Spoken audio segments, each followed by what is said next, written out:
네, 여러분 안녕하세요. 고비연 인사드립니다. 오늘은 시흥 테마파크에 연꽃을 좀 구경해 봅시다. 그 시흥 가기 전날 밤에 식사를 하면서 밤거리를 좀 걸었습니다.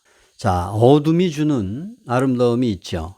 씨앗도 어둠의 보호를 받으면서 성장을 시작합니다. 밝음이 존재하기 위해서는 어둠이 있어야 돼요. 어둠이라는 것은 실제하는 것은 아니죠. 어둠은 단순한 빛의 부재입니다. 삶을 부정적으로 바라볼 수가 있고 또 삶을 긍정적으로 바라볼 수가 있습니다. 붓다 같은 경우는 부정적으로 바라봤죠. 이것도 아니다, 저것도 아니다. 계속 부정을 합니다. 그러다가 최종적으로 남는 그 하나가 있지 않겠습니까? 자, 그것이 바로 진리다. 이런 식으로 표현을 했어요. 그래서 붓다는 상당히 허무하죠.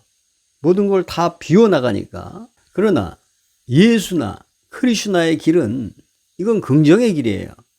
자, 이것도 그것이다. 저것도 그것이다. 모든 것들이 다 그것입니다. 그러니까 전체적으로 다 신인 거예요. 크리슈나는 플룻을 불며 노래하며 춤추며 많은 여성들과 유의하면서 그 긍정을 즐겼습니다.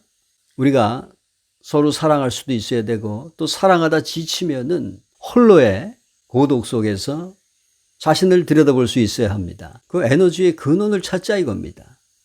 타의에 의존하면 절대로 자유로울 수 없습니다. 나에게 에너지를 주는 그 사람이 도달한 사람이 아니거든요. 네, 연꽃이 화려하고 만개한 상태는 아니었습니다. 연꽃의 화려함 뒤에 찾아오는 그 평온한 깊이를 느낄 수가 있었습니다. 이곳 시흥 테마파크에서 보여주는 이 연꽃들의 속삭임도 그와 같은 깊이를 지니고 있었습니다. 자, 저는 이 감춰진 아름다움이 존재하는 이 길을 따라 쭉 걸었습니다. 매 순간이 목적지죠.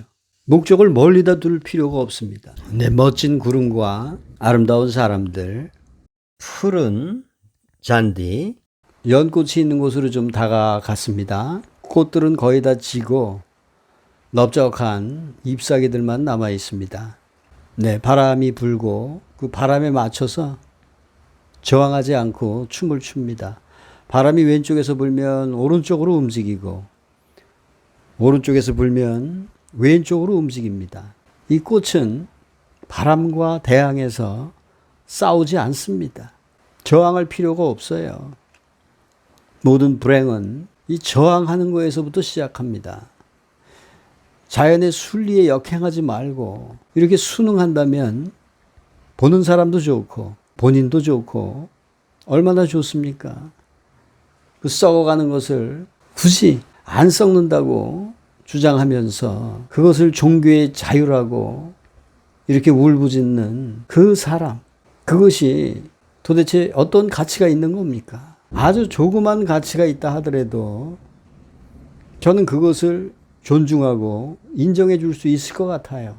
그런데 그 악취가 도대체 어떤 가치를 주는지, 순리를 거역함으로써 얻을 수 있는 게 무엇인지 사람들을 깨우려는 겁니까?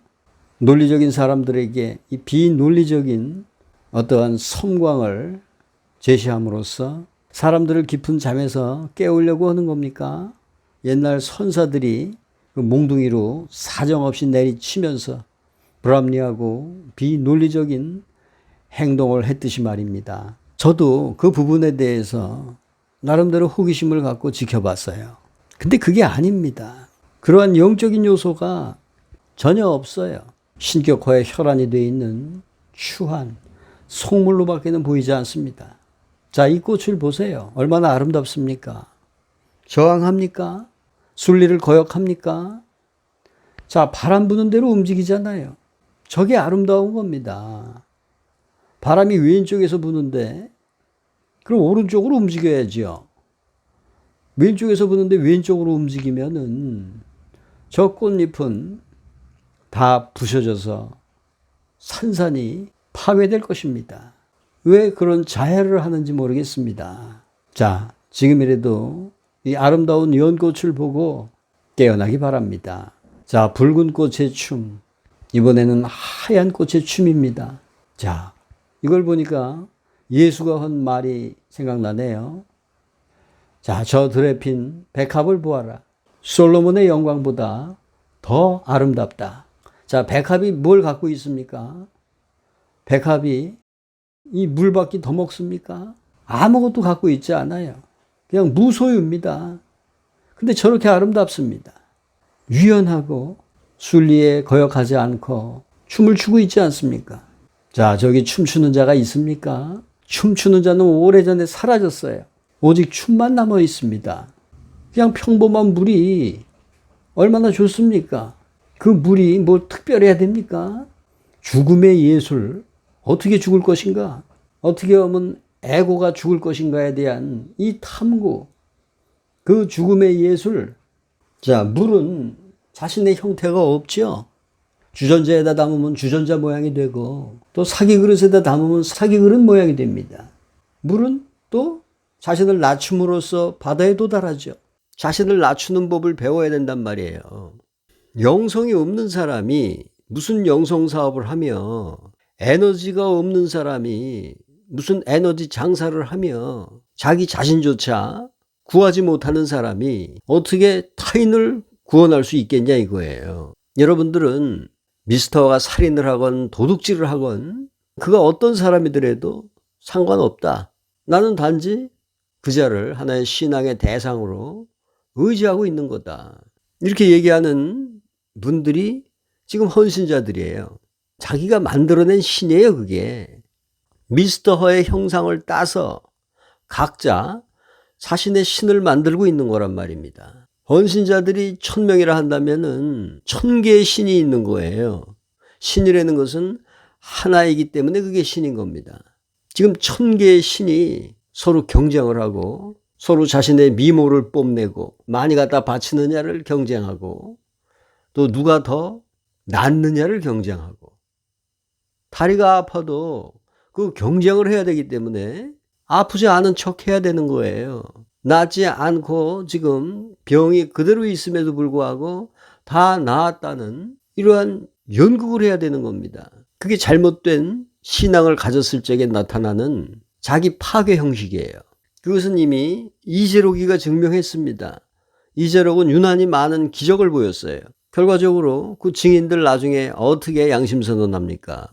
자기가 졸지에 관심의 대상이 돼서 자기는 일어서서 걸어야 돼요. 이제 관심의 대상, 거기에서 미묘한 힘이 발생하는 겁니다. 화재가 났을 때 피아노를 들고 불길을 피한 실질적인 예가 있지 않습니까? 그것처럼 집단 무의식이 만들어내는 이 광적인 힘이 발생하는 거예요. 그래서 일어서게 됩니다. 근데 며칠 있다가 병원에 가서 엑스레이를 찍어보니까는 다리 근육이 더 파괴가 되지 않았습니까? 잘못된 신앙이 가져다주는 자학행위란 말입니다. 자, 이런 것들이 이제 다 멈춰야 돼요. 이렇게 훌륭하고 아름다운 영성적인 가치를 가지고 있는 이 물을 오염시키지 맙시다.